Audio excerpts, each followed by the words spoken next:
இயேசுவை நேசிப்பவர்கள் பைபிளை வாசிப்பார்கள்.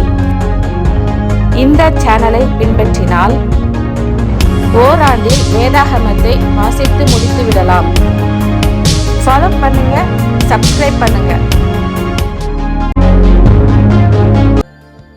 மார்க்கு எழுதின சுவிசேஷம் 10ஆம் அதிகாரம். அவர் அவ்விடம் விட்டெழுந்து யோர்தானுக்கு அக்கறையிலுள்ள தேசத்தின் வழியாய் யூதேயாவின் எல்லைகளில் வந்தார். ஜனங்கள் மறுபடியும் அவரிடத்தில் கூடி வந்தார்கள். அவர் தம்முடைய வழக்கத்தின் படியே மறுபடியும் அவர்களுக்கு போதகம் பண்ணினார். அப்பொழுது பரிசேயர் அவரை சோதிக்க வேண்டும் என்று அவரிடத்தில் வந்து, புருஷனானவன் தன் மனைவியை தள்ளிவிடுவது நியாயமா என்று கேட்டார்கள். அவர் பிரதியுத்தரமாக, மோசே உங்களுக்கு கட்டளையிட்டிருக்கிறது என்ன என்று கேட்டார். அதற்கு அவர்கள், தள்ளுதற் சீட்டை எழுதி கொடுத்து அவளை தள்ளிவிடலாம் என்று மோசே உத்தரவு கொடுத்திருக்கிறார் என்றார்கள். இயேசு அவர்களுக்கு பிரதியுத்தரமாக, உங்கள் இருதய கடினத்தின் நிமித்தம் இந்த கட்டளையை உங்களுக்கு எழுதி கொடுத்தான். ஆகிலும் ஆதியிலே மனுஷரை சிருஷ்டித்த தேவன் அவர்களை ஆணும் பெண்ணுமாக உண்டாக்கினார். இது நிமித்தம் புருஷனானவன் தன் தகப்பனையும் தாயையும் விட்டு தன் மனைவியோடே இசைந்திருப்பான். அவர்கள் இருவரும் ஒரே மாம்சமாய் இருப்பார்கள். இவ்விதமாய் அவர்கள் இருவராயிராமல் ஒரே மாம்சமாய் இருக்கிறார்கள். ஆகையால் தேவன் இணைத்ததை மனுஷன் பிரிக்காதிருக்க கடவன் என்றார். பின்பு வீட்டிலே அவருடைய சீஷர்கள் அந்த காரியத்தை குறித்து மறுபடியும் அவரிடத்தில் விசாரித்தார்கள். அப்பொழுது அவர், எவனாகிலும் தன் மனைவியை தள்ளிவிட்டு வேறொருத்தியை விவாகம் பண்ணினால் அவன் அவளுக்கு விரோதமாய் விபசாரம் செய்கிறவனாயிருப்பான். மனைவியும் தன் புருஷனை தள்ளிவிட்டு வேறொருவனை விவாகம் பண்ணினால் விபசாரம் செய்கிறவளாயிருப்பாள் என்றார். அப்பொழுது சிறு பிள்ளைகளை அவர் தொடும்படிக்கு அவர்களை அவரிடத்தில் கொண்டு வந்தார்கள். கொண்டு வந்தவர்களை சீஷர்கள் அதட்டினார்கள். இயேசு அதைக் கண்டு விசனமடைந்து, சிறு பிள்ளைகள் என்னிடத்தில் வருகிறதற்கு இடம் கொடுங்கள், அவர்களை தடை பண்ணாதிருங்கள், தேவனுடைய ராஜ்யம் அப்படிப்பட்டவர்களுடையது. எவனாகிலும் சிறு பிள்ளையைப் போல் தேவனுடைய ராஜ்யத்தை ஏற்றுக்கொள்ளாவிட்டால் அவன் அதில் பிரவேசிப்பதில்லை என்று மெய்யாகவே உங்களுக்கு சொல்லுகிறேன் என்று சொல்லி அவர்களை அணைத்துக் கொண்டு அவர்கள் மேல் கைகளை வைத்து அவர்களை ஆசீர்வதித்தார். பின்பு அவர் புறப்பட்டு வழியிலே போகையில் ஒருவன் ஓடி வந்து அவருக்கு முன்பாக முழங்கால் படியிட்டு, நல்ல போதகரே, நித்திய ஜீவனை சுதந்தரித்துக் கொள்ளும்படி நான் என்ன செய்ய வேண்டும் என்று கேட்டான். அதற்கு இயேசு, நீ என்னை நல்லவன் என்று சொல்வானேன்? தேவன் ஒருவர் தவிர நல்லவன் ஒருவனும் இல்லையே. விபசாரம் செய்யாதிருப்பாயாக, கொலை செய்யாதிருப்பாயாக, களவு செய்யாதிருப்பாயாக, பொய்ச்சாட்சி சொல்லாதிருப்பாயாக, வஞ்சனை செய்யாதிருப்பாயாக, உன் தகப்பனையும் உன் தாயையும் கனம் பண்ணுவாயாக என்கிற கற்பனைகளை அறிந்திருக்கிறாயே என்றார். அதற்கு அவன், போதகரே, இவைகளை எல்லாம் என் சிறுவயது முதல் கை கொண்டிருக்கிறேன் என்றான். இயேசு அவனை பார்த்து, அவனிடத்தில் அன்பு கூர்ந்து, உன்னிடத்தில் ஒரு குறைவு உண்டு. நீ போய் உனக்கு உண்டானவைகளை எல்லாம் விற்று தரித்திரருக்கு கொடு. அப்பொழுது பரலோகத்திலே உனக்கு பொக்கிஷம் உண்டாயிருக்கும். பின்பு சிலுவையை எடுத்துக்கொண்டு என்னை பின்பற்றி வா என்றார். அவன் மிகுந்த ஆஸ்தியுள்ளவனாயிருந்தபடியால் இந்த வார்த்தையை கேட்டு மனமடிந்து துக்கத்தோடே போய்விட்டான். அப்பொழுது இயேசு சுற்றி பார்த்து தம்முடைய சீஷரை நோக்கி, ஐஸ்வர்யமுள்ளவர்கள் தேவனுடைய ராஜ்யத்தில் பிரவேசிப்பது எவ்வளவு அரிதாயிருக்கிறது என்றார். சீஷர்கள் அவருடைய வார்த்தைகளை குறித்து ஆச்சரியப்பட்டார்கள்.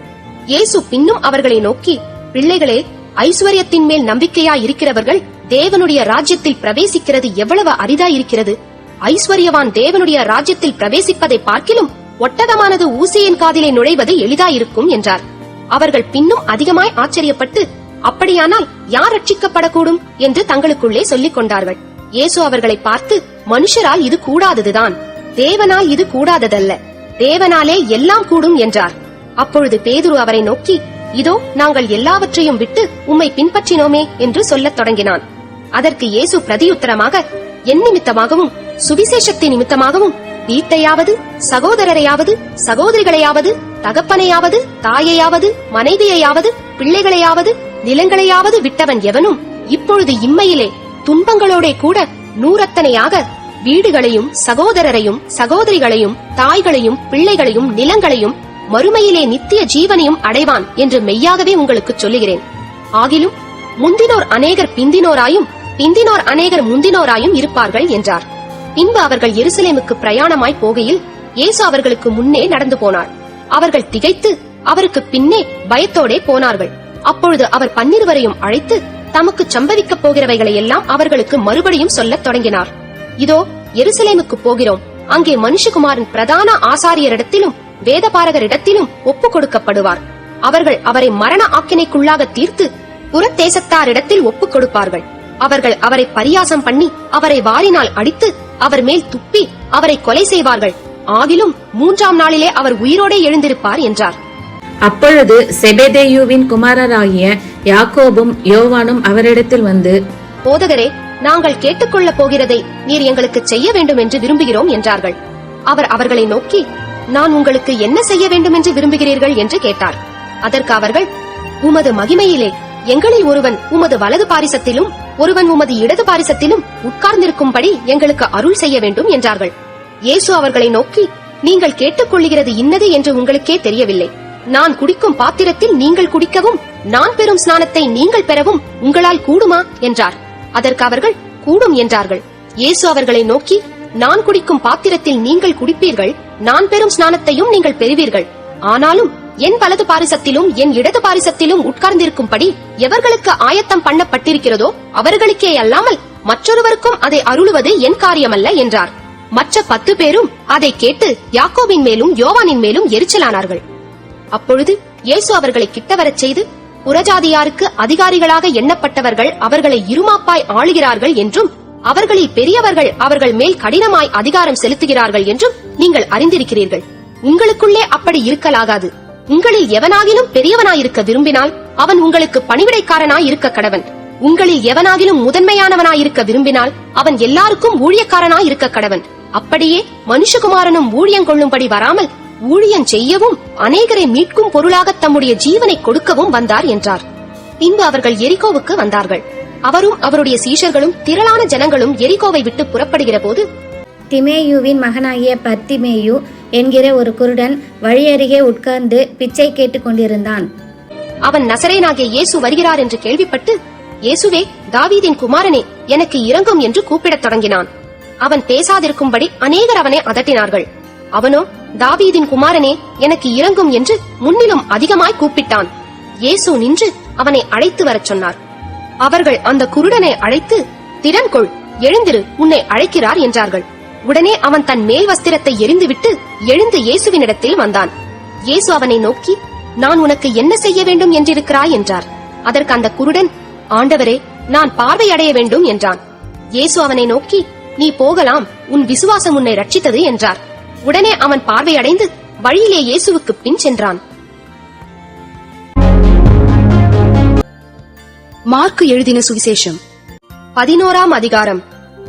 அவர்கள் எருசலேமுக்கு சமீபமாய் சேர்ந்து ஒலிவமலைக்கு அருகான பெத்பகே பெத்தானியா என்னும் ஊர்களுக்கு வந்தபோது அவர் தம்முடைய சீஷரில் 2 பேரை நோக்கி, உங்களுக்கு எதிரே இருக்கிற கிராமத்துக்கு போங்கள். அதில் பிரவேசித்த உடனே மனுஷர் ஒருவரும் ஒரு காலும் ஏறியிராத ஒரு கழுதை குட்டி கட்டியிருக்க காண்பீர்கள். அதை அவிழ்த்துக் கொண்டு வாருங்கள். ஏன் இப்படி செய்கிறீர்கள் என்று ஒருவன் உங்களிடத்தில் கேட்டால், இது ஆண்டவருக்கு வேண்டும் என்று சொல்லுங்கள். உடனே அதை இவ்விடத்திற்கு அனுப்பிவிடுவான் என்று சொல்லி அவர்களை அனுப்பினார். அவர்கள் போய் வெளியே இருவழிச் சந்தியில் ஒரு வாசலருகே கட்டியிருந்த அந்த குட்டியை கண்டு அதை அவிழ்த்தார்கள். அப்பொழுது அங்கே நின்றவர்களில் சிலர், நீங்கள் குட்டியை அவிழ்க்கிறது என்னவென்றார்கள். இயேசு கற்பித்தபடியே அவர்களுக்கு உத்தரவு சொன்னார்கள். அப்பொழுது அவர்களை போகவிட்டார்கள். அவர்கள் அந்த குட்டியை இயேசுவினிடத்தில் கொண்டு வந்து அதின் மேல் தங்கள் வஸ்திரங்களை போட்டார்கள். அவர் அதின் மேல் ஏறிப்போனார். அநேகர் தங்கள் வஸ்திரங்களை வழியிலே விரித்தார்கள். வேறு சிலர் மரக்கிளைகளை தரித்து வழியிலே பரப்பினார்கள். முன் நடப்பாரும் பின் நடப்பாரும், ஓசன்னா, கர்த்தரின் நாமத்தினாலே வருகிறவர் ஸ்தோத்திரிக்கப்பட்டவர், கர்த்தரின் நாமத்தினாலே வருகிற நம்முடைய பிதாவாகிய தாவீதின் ராஜ்யம் ஆசீர்வதிக்கப்படுவதாக, உன்னதத்திலே ஓசன்னா என்று சொல்லி ஆர்ப்பரித்தார்கள்.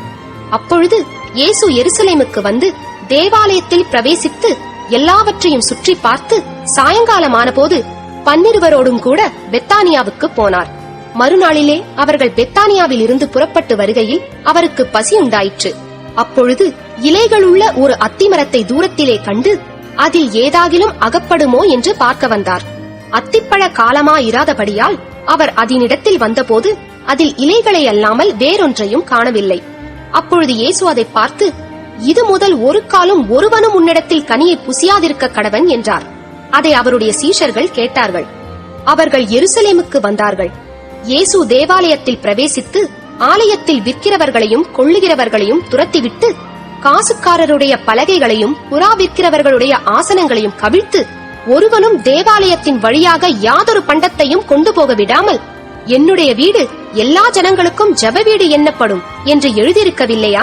நீங்களோ அதை கள்ளர் குகையாக்கினீர்கள் என்று அவர்களுக்கு சொல்லி உபதேசித்தார். அதை வேதபாரகரும் பிரதான ஆசாரியரும் கேட்டு அவரை கொலை செய்ய வகை தேடினார்கள்.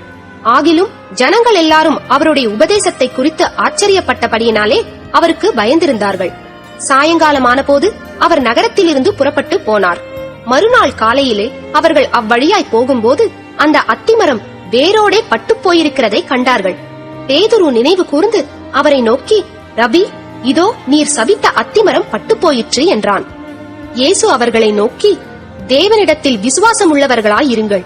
எவனாகிலும் இந்த மலையை பார்த்து நீ பெயர்ந்து சமுத்திரத்தை தள்ளுண்டு போ என்று சொல்லி தான் சொன்னபடியே நடக்கும் என்று தன் இருதயத்தில் சந்தேகப்படாமல் விசுவாசித்தால் அவன் சொன்னபடியே ஆகும் என்று மெய்யாகவே உங்களுக்கு சொல்லுகிறேன். ஆதலால் நீங்கள் ஜெபம் பண்ணும் போது எவைகளை கேட்டுக்கொள்வீர்களோ அவைகளை பெற்றுக்கொள்வோம் என்று விசுவாசியுங்கள். அப்பொழுது அவைகள் உங்களுக்கு உண்டாகும் என்று சொல்லுகிறேன். நீங்கள் நின்று ஜெபம் பண்ணும் போது ஒருவன் பேரில் உங்களுக்கு யாதொரு குறை உண்டாயிருக்குமானால் பரலோகத்தில் இருக்கிற உங்கள் பிதா உங்கள் தப்பிதங்களை உங்களுக்கு மன்னிக்கும்படி அந்த குறையை அவனுக்கு மன்னியுங்கள். நீங்கள் மன்னியாதிருப்பீர்களானால் பரலோகத்தில் இருக்கிற உங்கள் பிதாவும் உங்கள் தப்பிதங்களை மன்னியாதிருப்பார் என்றார். அவர்கள் மறுபடியும் எருசலேமுக்கு வந்தார்கள். அவர் தேவாலயத்தில் உலாவிக் கொண்டிருக்கையில் பிரதான ஆசாரியரும் வேதபாரகரும் மூப்பரும் அவரிடத்தில் வந்து, நீர் எந்த அதிகாரத்தினால் இவைகளை செய்கிறீர்? இவைகளை செய்கிறதற்கு அதிகாரத்தை உமக்கு கொடுத்தவர் யார் என்று கேட்டார்கள். இயேசு பிரதியுத்தரமாக, நானும் உங்களிடத்தில் ஒரு காரியத்தை கேட்கிறேன். நீங்கள் எனக்கு உத்தரவு சொல்லுங்கள். அப்பொழுது நானும் இன்ன அதிகாரத்தினாலே இவைகளை செய்கிறேன் என்று உங்களுக்கு சொல்லுவேன். யோவான் கொடுத்த ஸ்நானம் தேவனால் உண்டாயிற்றோ மனுஷரால் உண்டாயிற்றோ எனக்கு உத்தரவு சொல்லுங்கள் என்றார். அதற்கு அவர்கள், தேவனால் உண்டாயிற்றென்று சொல்வோமானால் பின்ன ஏன் அவனை விசுவாசிக்கவில்லை என்று கேட்பார். மனுஷரால் உண்டாயிற்றென்று சொல்வோமானால் ஜனங்களுக்கு பயப்பட வேண்டியதாயிருக்கும். எல்லாரும் யோவானை மெய்யாக தீர்க்கதரிசி என்று எண்ணுகிறார்களே என்று தங்களுக்குள்ளே ஆலோசனை பண்ணி இயேசுவுக்கு பிரதியுத்தரமாக, எங்களுக்கு தெரியாது என்றார்கள். அப்பொழுது இயேசு, நானும் இன்ன அதிகாரத்தினாலே இவைகளை செய்கிறேன் என்று உங்களுக்கு சொல்லேன் என்றார்.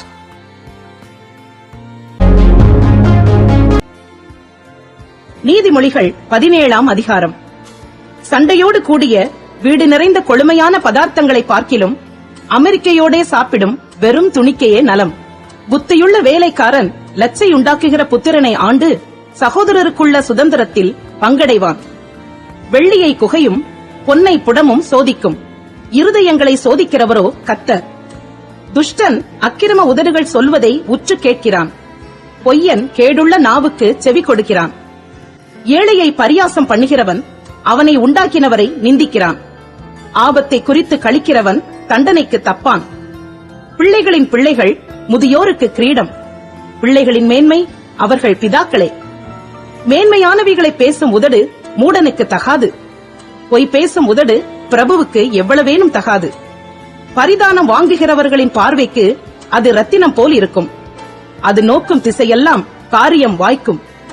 குற்றத்தை மூடுகிறவன் சிநேகத்தை நாடுகிறான். கேட்டதை சொல்லுகிறவன் பிராண சிநேகிதரையும் பிரித்து விடுகிறான்.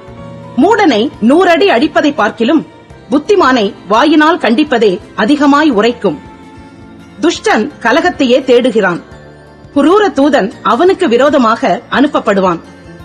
தன் மதிகேட்டில் திரியும் மதியீனனுக்கு எதிர்ப்படுவதை பார்க்கிலும் குட்டிகளை பறிகொடுத்த கரடிக்கு எதிர்ப்படுவது வாசி. நன்மைக்கு தீமை செய்கிறவன் எவனோ அவன் வீட்டை விட்டு தீமை நீங்காது. சண்டையின் ஆரம்பம் மதகை திறந்து விடுகிறது போல் இருக்கும். ஆதலால் விவாதம் எழும்பும் முன் அதை விட்டுவிடு. துன்மார்க்கனை நீதிமான் ஆக்குகிறவனும் நீதிமானை குற்றவாளி ஆக்குகிறவனுமாகிய இவ்விருவரும் கர்த்தருக்கு அருவருப்பானவர்கள். ஞானத்தை கொள்ளும்படி மூடன் கையிலே ரொக்கம் என்னத்திற்கு? அதின்மேல் அவனுக்கு மனமில்லையே. சிநேகிதன் எல்லா காலத்திலும் சிநேகிப்பான். இடுக்கணில் உதவவே சகோதரன் பிறந்திருக்கிறான். புத்தியீனன் தன் சிநேகிதனுக்கு முன்பாக கையடித்து கொடுத்து பிணைப்படுகிறான். வாது பிரியன் பாதக பிரியன். தன் வாசலை உயர்த்தி கட்டுகிறவன் அழிவை நாடுகிறான். மாறுபாடான இருதயம் உள்ளவன் நன்மையை கண்டடைவதில்லை. புரட்டு நாவுள்ளவன் தீமையில் விழுவான். மூட புத்திரனை பெறுகிறவன் தனக்கு சஞ்சலம் உண்டாக அவனை பெறுகிறான். மதியீனனுடைய தகப்பனுக்கு மகிழ்ச்சி இல்லை. மன மகிழ்ச்சி நல்ல ஔஷதம். முறிந்த ஆவியோ எலும்புகளை உலரப் பண்ணும். துன்மார்க்கன் நீதியின் வழியை புரட்ட மடியிலுள்ள பரிதானத்தை வாங்குகிறான். ஞானம் புத்திமானுக்கு முன்பாக இருக்கும். மூடனுடைய கண்களோ பூமியின் கடையாந்தரங்களில் செல்லும். மூடபுத்திரன் தன் பிதாவுக்கு சலிப்பும் தன்னை பெற்றவர்களுக்கு கசப்புமானவன்.